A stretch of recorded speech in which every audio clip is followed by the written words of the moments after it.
असलेल्या नेत्यांचं काही आमदारांचं नाव लिहून चिठ्ठी नाव लिहून मरणार आहे, आत्महत्या करणार आहे. मला हे मेसेज आल्यानंतर मी सभागृहात सांगितलंय की सभागृहात तुम्ही त्यांचं नाव कट केलं, ते नाव कोणतं आहे म्हणून. हे कळाल्यानंतर माळ्यावरची वेळ आली. त्यांच्या कार्यकर्त्याला आत्महत्या करतो म्हणल्यानंतर इथून पळून गेलेले तुम्ही बघितलं सगळ्यांनी कशा पद्धतीनं पळ काढून पळायला लागले ते. आता त्यांना माहित आहे अर्ध्या एक तासामध्ये नाव सांगायला बघा 25-26 लोकांनी फॉर्म भरलेला आहे. त्यांच्या पक्षात कोण लोक कष्ट काढले, कोण पार्टी वाटण्यासाठी मोठं केलंय पार्टीला, आणि आता मलाही कोण खायला लागले. त्याच लोकांच्या विरोधात त्यांचा रोष आहे. रडत रडत मेसेज केला, मी तुम्हाला नाव सांगू शकतो, ते तुम्हालाही रोज भेटतात. त्यांनी सांगितले मी अर्ध्या तासात नाही आत्महत्या केलो. हे मेसेज मिळाल्यानंतर पळून गेलाय का? हे पळून गेलाय कशामुळे माहिती आहे का? त्यांच्या भारतीय जनता पार्टीचा कार्यकर्ता माझं नाव यादीत नाही म्हणल्यावर त्यांनी त्यांना पण मेसेज टाकला, नरेंद्रला मेसेज टाकला आणि मला मेसेज टाकला. आम्हाला तुम्हाला विनंती आहे हा विषय तुम्ही सभागृहात सांगा, म्हणून त्यांनी पळायची वेळ आली आहे. बघा ते कशा पद्धतीने तरमत आहे कार्यकर्ता. अशा कित्येक लोकांना तुम्ही कुणाची नावं काढली. मला जर अजब वाटतंय यादी बघितल्यानंतर कुणाची नावं आली त्या यादीमध्ये, ती नावं या यादीमधली जी 7 नावं आहेत, खरंच भारतीय जनता पार्टीच्या कार्यकर्त्यांनी त्याचं चिंतन करावं. ही 7 नावं किती दिवस पक्षात दिसली होती तुम्हाला? कोण कोण काम केलं या 7 लोकांचं पार्टीचं? मला त्यांच्याबद्दल बोलण्याचा अधिकार नाही, पण मला आता कळलंय दलाली केल्यानंतर सुद्धा नावं आतमध्ये येते. ह्याचं उदाहरण आता इथं बघायला मिळालं. इथं ज्या पद्धतीनं चुकीच्या पद्धतीनं एकमेकाला काही गोष्टी पोहोचवल्या तरी त्यांची नावं आत येते. ह्याचं मोठं उदाहरण आता इथं या सभागृहात मिळालं. ह्याच्यापेक्षा दुर्दैवाची गोष्ट नाही. एका कार्यकर्त्याला सांगायची वेळ येते की अर्ध्या तासात जर माझं नाव नाही आलं तर मी आत्महत्या करेन असं म्हणल्यावर कळून द्यायची वेळ आलेली आहे. ही आजच्या दिवशी या महापालिकेत सगळ्यात काळा दिवस आहे. आणि पहिला दिवस असा होणार असेल तर पुढे 5 वर्ष आपल्याला काय बघायला मिळेल. आमचे कितीतरी प्रश्न मांडायचे होते. शहराच्या पाणी पुरवठ्याचा विषय महत्वाचा आहे. शहरातला पाणी पुरवठा, रमजान सारखा सण चालू झालेला आहे, लोकांना पाण्याविषयावर बोलायचं होतं. हे सगळे विषय असताना सुद्धा अशा पद्धतीनं सभात्याग करून पळून जाणं हे पळपुटेचं लक्षण आहे. आता मला माहित आहे हे इथून जाऊन बसतील तिथं हॉटेलवर, तिथं रातभर कुटाणे झाले, अजून तिथं कुटाणे करतील आणि उद्याच्या मीटिंगमध्ये परत सांगतील आम्ही भारतीय जनता पार्टीचे. अहो तुम्ही आत्ता जी 7 नावं आणलेत ना त्याचं चिंतन करून बघा. ती नावं कुणाची आहेत, कशा पद्धतीने केले सगळ्याला माहित आहे. आणि परवा सुद्धा तुम्ही बघितलं असेल 87 जागा आल्या, 88 करण्याकरता काय काय करावं लागलं. त्याला त्या भारतीय जनता पार्टीनं राष्ट्रवादीचा जो काय आपला हनी आहे वैभव तुरेला 25 लाख रुपये देऊन त्याला त्यांच्यामध्ये समाविष्ट केला. 88 जागा का केल्या? 87 जागा असताना 88 करायची गरज का आली? एक सदस्य वाढलेला असता म्हणून 25 लाख रुपये मोजायला लागले. त्यांनी तर जाहीर सांगत होता, त्याला विचारलं तुझा खर्च किती झाला आहे? त्यांनी मला माझा खर्च त्या नागरिकांना विचारा, कारण त्याच्यापेक्षा निम्मा तर झाला असेल ना माझा. त्यांनी मला मिटिंगमध्ये काय बोललं ते सांगितलं. जेव्हा त्याला पैशाचा विषय काढला तर त्यांनी सांगितलं नागेश ठाकूरने काय किती कोटी केलं माहिती आहे ना, त्याचा निम्मा तर माझा झाला असं म्हणून त्यांनी तिथं पैसे वाटाघाटी करून त्या 87-88 करून घेतलेला.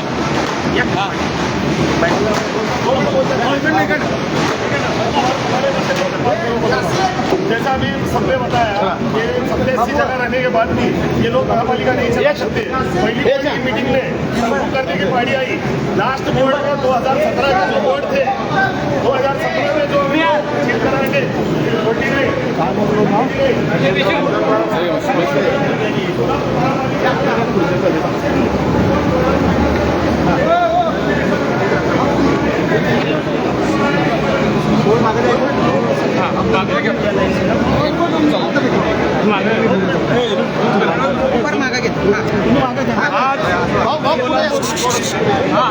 सोलापूर महानगरपालिकेची सर्वसाधारण सभा होती.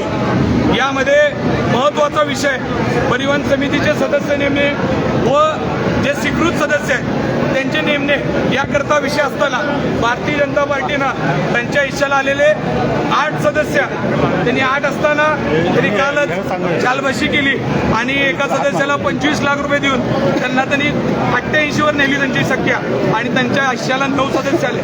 सभागृह नेत्यांनी लाईव्ह मध्ये सांगितलं, तुम्ही सगळ्यांनी बघितलं असेल की भारतीय जनता पार्टीचे 9 नावं मी जाहीर करतोय आणि नावं जाहीर करत असताना तरी 7च नावं जाहीर केलेले आहेत. सगळ्यांकडे जर 7 7 नावं जाहीर केले आणि 2 नावं त्यांना करता आले नाही. त्या एका भारतीय जनता पार्टीच्या कार्यकर्त्याचा मला मेसेज आला, मी तुम्हाला तो दाखवू शकतो की माझं नाव जर ह्याच्यामध्ये आलं नाही आणि 8 नावं वाचलेत, 9वं नाव माझं होतं, ते नाव कट झालंय आणि म्हणून मी अर्ध्या तासाच्या आत आत्महत्या करणार असं म्हटल्यानंतर त्यांना तो मेसेज गेला. महापौरांना तो मेसेज टाकला त्यांनी सभागृह नेत्याला मेसेज टाकला आणि मला सांगितलं की तुम्ही तर माझा आवाज म्हणून बोला सभागृहामध्ये.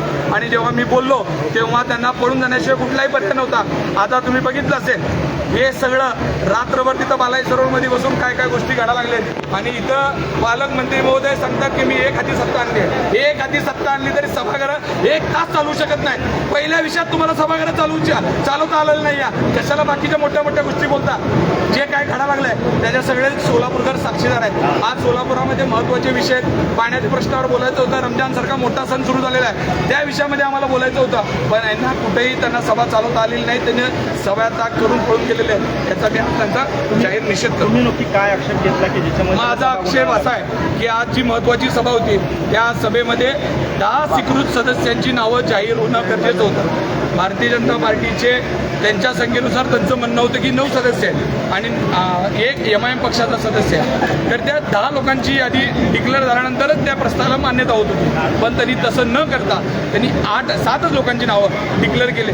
2 लोकांची नावं आयत्या वेळेस इथं येस तर कट केलेले आहेत असं सांगितलं जात आहे. काल रात्रीपर्यंत होतं. कोण म्हणतंय मला चंद्रकांत दादांनी माझं नाव दिलं, कोण म्हणतंय माझं नाव फडणवीस साहेबांनी दिलं, कोण म्हणतंय बावनकुळेंनी माझं नाव सुचवलं. पण तरी सुद्धा हे वरचे नेते फडणवीस साहेबांनी सुचवू द्या, बावनकुळे साहेबांनी सुचवू द्या, पण इथं छोटू आमदार आणि पालकमंत्री जोपर्यंत सुचवणार नाहीत तोपर्यंत तुमची कुणाचीही नावं कशातल्याही यादीत येणार नाही. आणि हे कळाल्यावरच एका कार्यकर्त्याने मेसेज दिला की मला आता आत्महत्या केल्याशिवाय कुठलाच पर्याय नाही. मागं तुम्ही बघितलं असेल एक रील मिळत होतं की मला तिकीट मिळालं नाही मी मरतो, पण आत्ता त्यांनी असं सांगितलं की मला मरण्याला तुम्ही जबाबदार आहे. भारतीय जनता पार्टीचे पालकमंत्री आणि इथले आमदार या सगळ्या गोष्टीला माझ्या आत्महत्येला कारणीभूत असेल, महापौर कारणीभूत असतील, अशी 3घांची नावं त्यांनी आत्महत्येच्या यादीमध्ये मला मेसेज टाकलाय की मी या 3 लोकांचं नाव लिहून आत्महत्या करतोय. हा मेसेज जसा पळाला तसा ते पळाला. महापौर पळाले, महापौरांनी लगेच फोन केला, दादा मला मेसेज असा आलाय त्या सदस्याचा आणि पालकमंत्र्याचं नाव घेऊन तुमचं नाव घेऊन आत्महत्या करतो म्हणताय.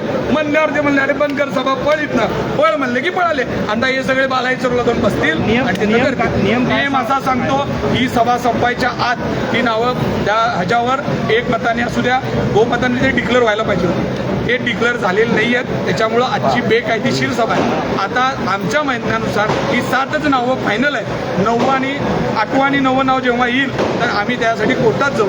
आता जी काही नावं आली होती जी वाचलीच सभागृहात तीच नावं आता शेवट नावं असतील आणि परिवहनचे तर ह्यांना नावं करता आली नाहीत. मागच्या वर्षी सुद्धा तुम्हाला माहीत आहे स्थायी समितीची नावं त्यांना करता आली नव्हती. स्थायी समिती 4 वर्ष भारतीय जनता पार्टी सत्ता असून सुद्धा त्यांना करता आलेली नव्हती.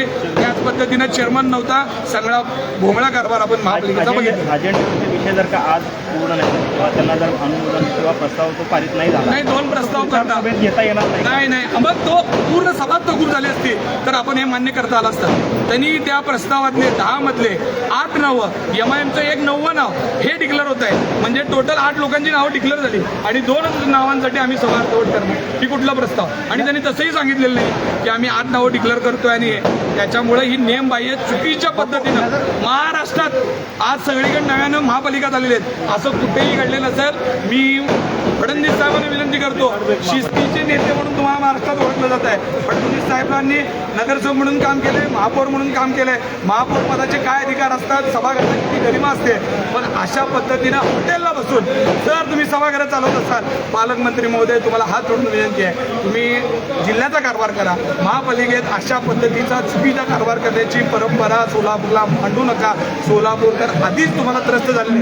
तुमची काय दिशावर बंदूक मारण्याचे फोटो बघून सोलापूरकर ऑलरेडी त्रस्त असताना तुम्ही आता नवीन काय गोष्टी या सभागृहात करून आम्हाला सगळ्याला त्रास देण्याचं काम करून भारतीय जनता पार्टीनं त्यांचे 87 नगरसेवक आहेत तरी त्यांना 88 करायचं होतं.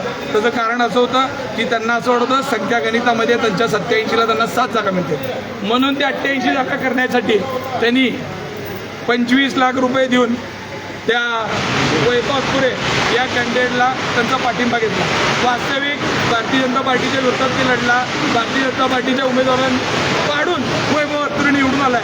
87 जागा असताना 88 जागेसाठी त्यांना आजपर्यंत तिथं मिटिंग करावी लागली. नरेंद्र काळेंनी त्यांना गाडीत घालून घेऊन गेलं, आमदारापाशी बसवलं, तिथून नेऊन पैशाची थैली मिळाल्यावर मग तो त्यांच्यामध्ये गेला. आणि ठीक आहे, प्रत्येकाला अधिकार आहे, कोण कुठं जावं काय करतात तो त्याचा वैयक्तिक अधिकार आहे. आम्हाला सोलापूरकरांनी महापालिकेत सोलापूरकरांचे प्रश्न मांडायला पाठवलंय. आम्ही आमच्या कामाशी हे आहे ठाम राहू एवढं आम्ही सांगतो. बापू, ते सदस्य तुमच्या सोबत आले की तुमचे एक स्वीकृत वाढला असता असं म्हटलं जात आहे. आम्ही कुठल्याही सदस्याला आणण्याचा प्रयत्न केला नाही. ह्याचं कारण सांगतो. कारण आम्ही इलेक्शनला जरी एकत्र होतो, एक आमच्या 4 सदस्यावर आम्हाला स्वीकृत मिळत नव्हतं हे आम्हाला माहिती.